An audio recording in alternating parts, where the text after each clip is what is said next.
Antonin Artaud.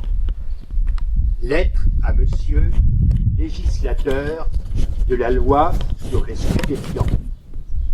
Monsieur le législateur. Monsieur le législateur de la loi de 1916, agrémentée du décret de juillet 1917 sur les stupéfiants, tu es un con.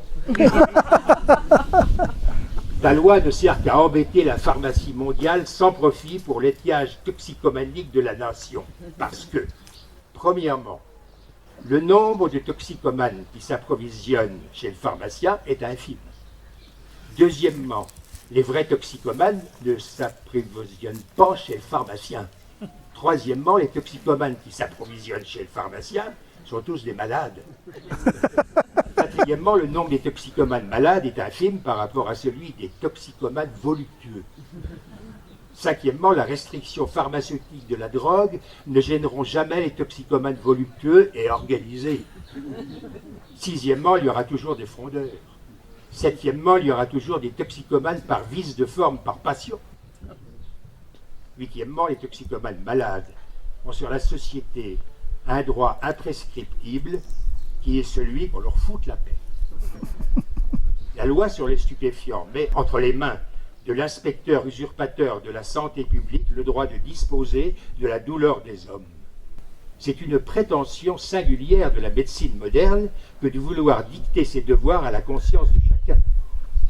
Tous les bêlements de la charte officielle sont sans pouvoir d'action contre ce fait de conscience, à savoir que, plus encore que de la mort, je suis le maître de ma douleur.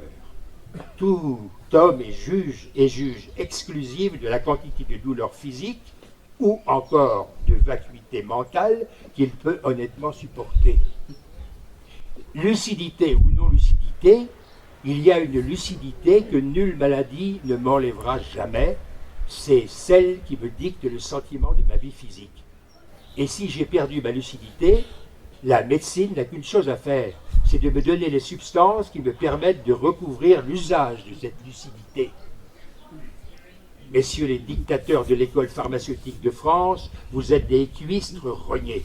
Il y a une chose que vous devriez mieux mesurer, c'est que l'opium est cette imprescriptible et impérieuse substance qui permet de rentrer dans la vie de leur âme à ceux qui ont eu le mal de l'avoir perdu. Il y a un mal contre lequel l'opium est souverain et ce mal s'appelle l'angoisse. Dans sa forme mentale, médicale, physiologique, logique ou pharmaceutique, comme vous voudrez. L'angoisse qui fait des fous, l'angoisse qui fait les suicider, l'angoisse qui fait les damner, l'angoisse que la médecine ne connaît pas, l'angoisse que votre docteur n'entend pas, l'angoisse qui lèse la vie, l'angoisse qui pince la corde ombilicale de la vie. Dans votre loi inique, vous mettez entre les mains de gens en qui je n'ai aucune espèce de confiance, cons en médecine, pharmaciens en fumier, juges de malfaçon, docteurs, sages-femmes, inspecteurs doctoraux, le droit de disposer de mon angoisse, d'une angoisse en moi aussi fine que les aiguilles de toutes les boussoles de l'enfer. Tremblement du corps ou de l'âme, il n'existe pas de sismographe humain qui permettent à qui me regarde d'arriver à une évaluation de ma douleur plus précise que celle foudroyante de mon esprit. Toute la science hasardeuse des hommes n'est pas supérieure à la connaissance immédiate que je puis avoir de mon être. Je suis seul juge de ce qui est en moi. Entrez dans vos greniers, médical punaise. Et toi aussi, monsieur le législateur moutonnier, ce n'est pas par amour des hommes que tu délires, c'est par tradition d'imbécilité. Ton ignorance de ce qu'est un homme n'est d'égal que ta sottise à le limiter. Je te souhaite que ta loi retombe sur ton père, ta mère, ta femme, tes enfants et toute ta postérité. Et maintenant, avale ta loi.